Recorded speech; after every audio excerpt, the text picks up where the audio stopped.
completed the second one to that, an update plus some other information Right. About the overall housing situation in the market here in San Angelo, right? Yes, we our housing studies, we look at population and demographic trends.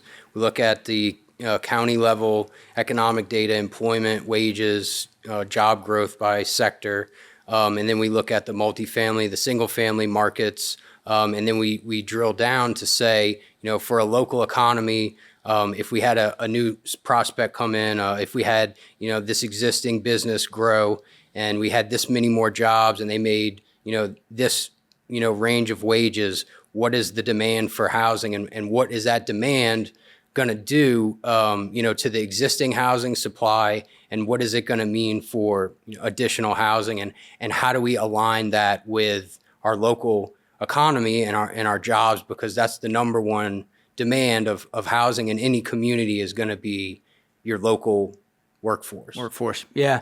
And that's kind of why we have you here today. We took this opportunity because, we're talking all things economic development, but at the same time, Michael Looney and I can't do our jobs and grow the business community and grow the local economy unless we have available housing for the folks that are going to work at these places. And not just housing, but affordable housing, right? I think in our economic reviews that we do every quarter, I dedicate 4 separate charts just to the housing market itself because it's so dynamic.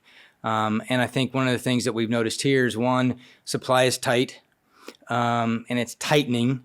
And we tend to have this overvaluation issue where about 30% of the homes are somewhat overvalued for a number of reasons. Right now, it's not necessarily because of the mortgage rates or the financing costs. It's really just we've got higher priced homes and less of what we would say is more affordable workforce housing. And I think that's kind of what we'll get into a little bit later, but that's kind of what your study also found, right? Yeah. Yes. Yeah.